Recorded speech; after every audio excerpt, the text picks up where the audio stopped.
Well, good morning, folks. No, good afternoon. Yes, good afternoon, folks.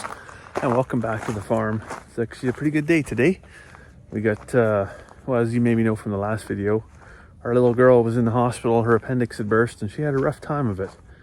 And today the doctors actually let us come home. So I was overnight in Grand Prairie last night, and then I think it was about noon, 12:30, something like that. They finally released us, so we got to come home.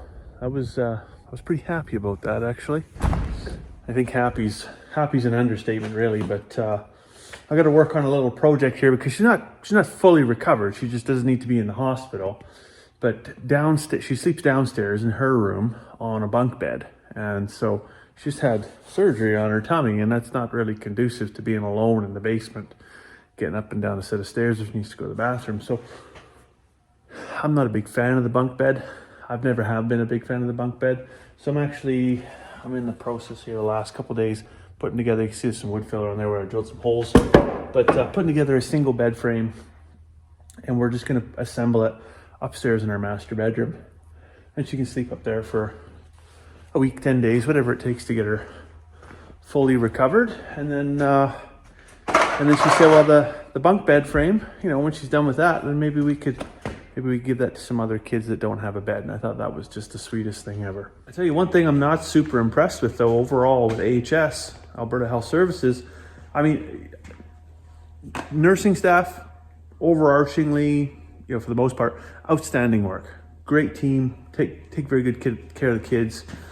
A couple things that are just bizarre, though, like the parking. I don't know why in this day and age we build a $98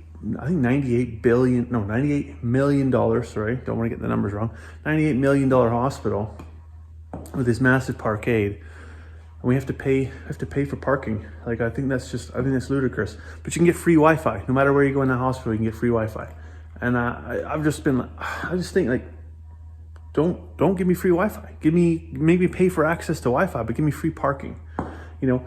I really don't think anybody should have to pay, to park and go to the hospital. You're already having a rough enough time as it is. Even if you just levied it on, say, either my municipal property taxes or on the provincial portion of my my income tax, and just charge me a flat rate per year for access to whatever, increase my healthcare rates or whatever it is. I don't know, figure it out. But at the time when I'm going to the hospital, or maybe I'm not going, maybe I'm taking the kids to the hospital or whatever it is, I'm generally having a pretty shitty day overall. The last thing I want to have to worry about is, every 24 hours I gotta punch the clock. I gotta put money in the machine. I got other things to worry about. I got kids to worry about. I got family to worry about. I got work to worry about. I got the farm to worry about. I don't want to have to worry about parking. So HS needs to figure that one out. That is a huge problem. There should never be any fees for parking at the hospital. I think that's just absolutely ludicrous, borderline criminal. The other thing that was interesting on the way home here, we just pulled up. We got like an oil lease that's pretty much right at the corner when we turn up the road to come to the house here, and I seen a pickup there that I'd never seen that pickup before, and there was a fellow walking out of there, and I thought, it must be the operator. And then I seen, no, he's not wearing a hard hat. So that doesn't fit the bill. And then I see he's got something slung over his shoulder. Yeah, sure enough, he's packing a long gun, and he's fully camoed up. So, I mean, obviously, the whole camo thing wasn't working very well for him because I seen him from a fucking mile away.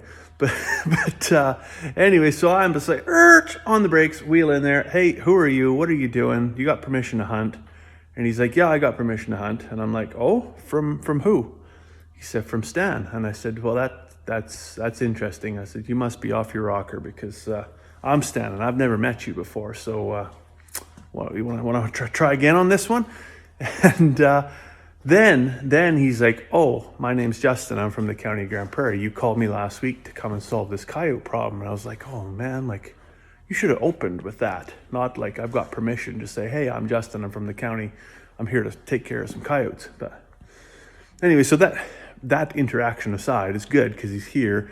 He said he's already killed 6 here in the last week. We've been gone. So that's why I wheeled up and I just hadn't seen him because we've been gone at the hospital.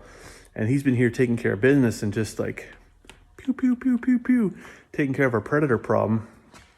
And I don't know if it was good breeding or good feeding or whatever, but the coyote population definitely went through the roof here this year, and making the old dogs work overtime, really, to the point where I think they were getting overwhelmed. So it's good that he can kind of thin that population out a little bit, and maybe we'll be able to keep our chickens and our sheep safe again. All right, well, I got my bed frame, well, not my bed frame, Charlotte's bed frame, all assembled in the house. I was going to use 2x6 because we got lots of 2x6. The wife had an auction win one day. She bought a whole lift of 2x6 in 6-foot lengths, which you're like, well, what the hell is that good for? Anything but raised beds, apparently that's what that's good for, but also perhaps kids' beds. And so I was just going to use the slats underneath the mattress. I was going to use that 2x6, but then she said, no, there's a whole bunch of 1x4 in behind the sea can, which was I think her way of suggesting that, you know, this thing doesn't need to be, you know, you don't need a forklift to move this thing inside the house. That's a little bit unnecessary. So that's fine.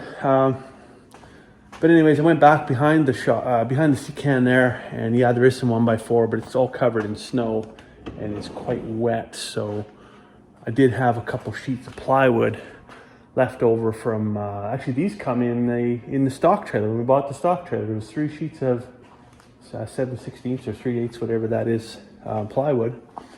So I just cut a sheet of that, and I'm just getting some 1 1/4 screws to screw that plywood down to the frame, and then we'll plunk the mattress on top of that.